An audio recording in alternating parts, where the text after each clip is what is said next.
चलिए बच्चों, इस वाले लेक्चर को देख लेते हैं। लेक्चर नंबर 6 है, चैप्टर नंबर 5 का। चैप्टर है electricity, Lucent general science objective. उसको सॉल्व कर रहे हैं। आप लोगों की डिमांड के अकॉर्डिंग क्वेश्चनों का कलेक्शन इंपॉर्टेंट है, बहुत अच्छे क्वेश्चन है, आप लोग लगाएं। आपके आरआरसी ग्रुप डी के लिए भी इंपॉर्टेंट है, साथ में आपकी लेखपाल या और भी परीक्षाएं होने वाली पैट वगैरह की, सब में भाई साइंस का अगर पोर्शन उसके अंदर आ रहा है तो साइंस के पोर्शन में ये सीरीज बहुत इंपॉर्टेंट है। आप फिजिक्स कर लें, ल्यूसेंट जनरल साइंस है, वहाँ पर इंपॉर्टेंट क्वेश्चन दे रखे हैं। चैप्टर भी अच्छे हैं, आप देख लें सिलेबस के अकॉर्डिंग अच्छे हैं, लगा लें इनको, कॉन्सेप्चुअल हैं और आपको बहुत ज़्यादा बेनिफिट मिलेगा। चलो इस पर्टिकुलर लेक्चर का अगला क्वेश्चन देखते हैं।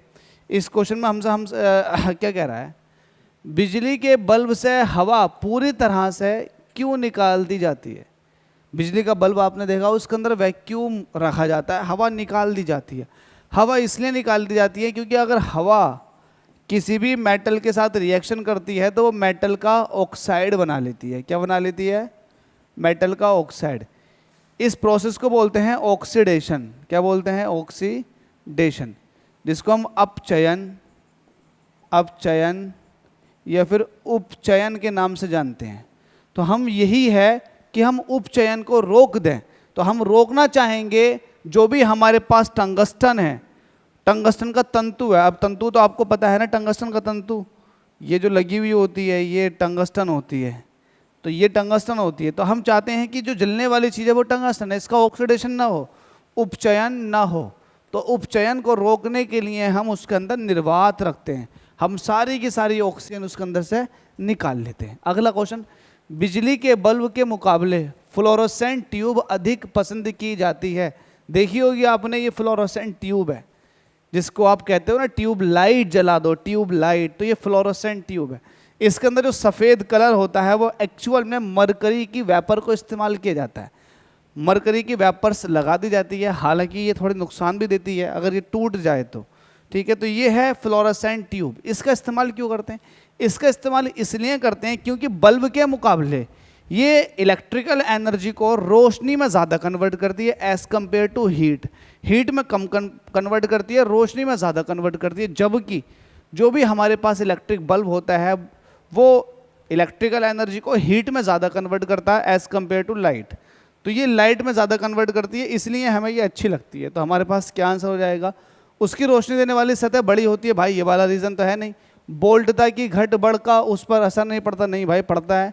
ट्यूब में विद्युत ऊर्जा का लगभग पूरी तरह से प्रकाश ऊर्जा में परिवर्तित हो जाती है। हाँ, लगभग अगर इसका परसेंटेज कन्वर्जन देखोगे तो भाई 60 से 70% होता। तो 60 से 70% ये रोशनी देती है भाई, ये रोशनी 60 से 70% देती है। जबकि बल्ब जो होता है वो 90% हीट देता है, 10% रोशनी देता। तो ये इसलिए अच्छी लगती है हमें। सी इसका आंसर हो जाएगा। ये भी किसी एग्जाम में नहीं पूछा गया। अगला, विद्युत बल्ब के तंतु के निर्माण में टंगस्टन का प्रयोग होता है क्योंकि उसका, बताया था आपको मैंने क्या, गलनांक बहुत ज़्यादा होता है। तो उच्च गलनांक की वजह से सीडीएस ने पूछा, कंबाइंड डिफेंस सिस्टम 2014 में ये क्वेश्चन पूछा गया।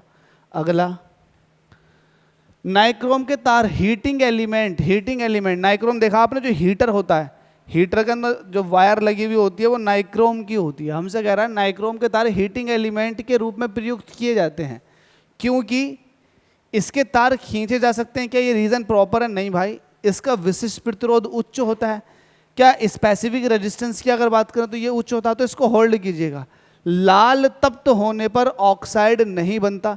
तो भाई अगर बात की जाए कि लाल तप्त होने पर ऑक्साइड नहीं बनता, तो रेड हॉट होने का मतलब यह है कि ऑक्सीजन के साथ रिएक्शन, और जब मेटल ऑक्सीजन के साथ रिएक्शन करते हैं तो वो ऑक्साइड बना लेते हैं उमूमन तौर पर। लेकिन जो भी हमारे पास नाइक्रोम के तार होते हैं वो ऑक्साइड नहीं बनाते, इसलिए ये अच्छे होते हैं। जब ऑक्साइड नहीं बनाते तो भाई ये वाला ऑप्शन तो ठीक है। और साथ में इसका विशिष्ट प्रतिरोध, जिसको आप रो कहते हो, ये रो भी ज़्यादा होता। जितना ज़्यादा विशिष्ट प्रतिरोध होगा उतनी ज़्यादा हीट देगा। तो भाई ये हीटिंग एलिमेंट के रूप में प्रयुक्त हो रहे हैं, तो जाहिर सी बात है विशिष्ट प्रतिरोध ज़्यादा रखेंगे। जब ज़्यादा रखेंगे तो इसका मतलब ऑप्शन बी और सी दोनों ठीक हो जाएंगे। उस हिसाब से जो आंसर डी है वो बिल्कुल करेक्ट हो जाएगा, बी और सी दोनों के कारण। ठीक है भाई। अगला क्वेश्चन, ट्यूबलाइट में व्यय ऊर्जा का लगभग कितना भाग प्रकाश में परिवर्तित होता है? तो 60 से 70% मैंने बताया था। फ्लोरोसेंट ट्यूब के अंदर भी ये चीज़ बताई गई थी। ठीक है भाई। अगला, विद्युत धारा के ऊष्मीय प्रभाव पर आधारित घरेलू उपकरण। विद्युत धारा का ऊष्मीय प्रभाव, इसका मतलब ये होता है करंट पास कराओगे तो आपको हीट चाहिए या फिर हीट निकल रही है, तो बताओ किसके अंदर से ऐसा हो रहा होगा। विद्युत हीटर की अगर बात करें, विद्युत हीटर भी ऐसे करता है। विद्युत बल्ब की अगर बात करोगे तो 90% हीट देता है। विद्युत हीटर भी हीट दे रहा है, विद्युत बल्ब भी हीट दे रहा है। जब दो ऑप्शन ठीक हो जाए तो डायरेक्ट आप उपयुक्त सभी पर चले जाएं, आंखें बंद करके आपका ठीक हो जाएगा। हालांकि ट्यूबलाइट जो होती है ये भी हीट देती है, छू कर देखना आप कभी।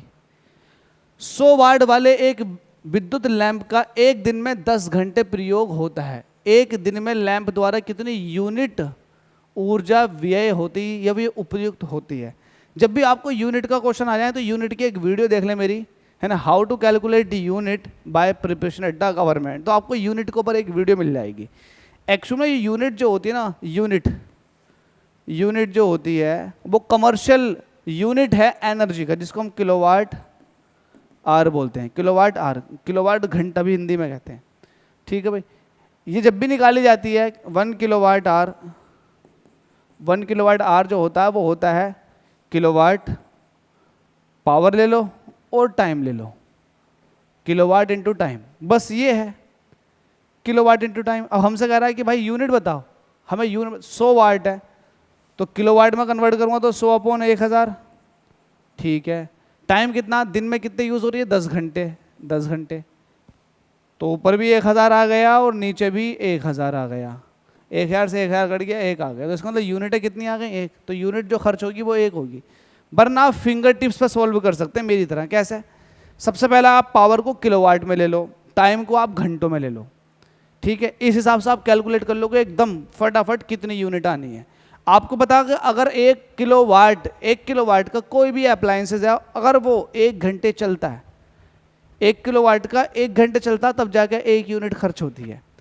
और 2 किलोवाट का 1 घंटे चल गया तो 2 यूनिट खर्च होंगी। 3 किलोवाट का 1 घंटे चल गया 3 यूनिट खर्च होंगी। 5 किलोवाट का 1 घंटे चल गया तो 5 यूनिट खर्च होंगी, ठीक है। इस तरह से आप हिसाब लगा सकते हैं। अब ये देखें कि ये कितने वाट का था, 100 वाट का था, ठीक है। वाट कितनी हो गई, 100। चल कितने टाइम रहा है, ये चल रहा है 10 घंटे। तो आप ये देखोगे कि 100 वाट को जब आप किलोवाट में कन्वर्ट करोगे, तो ये हो जाएगा 1/10 किलोवाट। कितना टाइम लगा, 1/10 किलोवाट, है ना, 1/10 किलोवाट। और कितने टाइम तक यूज़ हो रहा है, 10 घंटे। इस हिसाब से काटोगे तो 1 यूनिट निकल कर आ गई। ऐसा आप हिसाब लगा सकते हो। अगर 1 यूनिट 5 रुपये की तो खर्चा 5 रुपये का निकल कर आ गया। इस तरह से आप कैलकुलेट कर सकते हो। वरना जो मैंने वीडियो बनाई है उसमें डिटेल डिस्कशन है भाई, देखें, फ़ायदा मिलेगा। 100 वाट का बिजली का बल्ब 10 घंटे चलता है, अभी सोल्व कराया 1 यूनिट आ जाएगा खर्चा। और 1 यूनिट जो है वो कितने रुपए की, 5 रुपए की। तो बिजली कितने रुपए की खर्च हो जाएगी, 5 रुपए की। तो वही क्वेश्चन हो गया, लेकिन 2 बार पूछा गया भाई। RAS RTS 2012 में क्वेश्चन पूछा गया है। अगला, किलोवाट घंटा किसकी इकाई है, बताया था मैंने, ऊर्जा की। किसकी है, ऊर्जा की, विद्युत ऊर्जा की किलोवाट घंटा। ये एक कॉमर्शियल यूनिट है किलोवाट घंटा, ठीक है।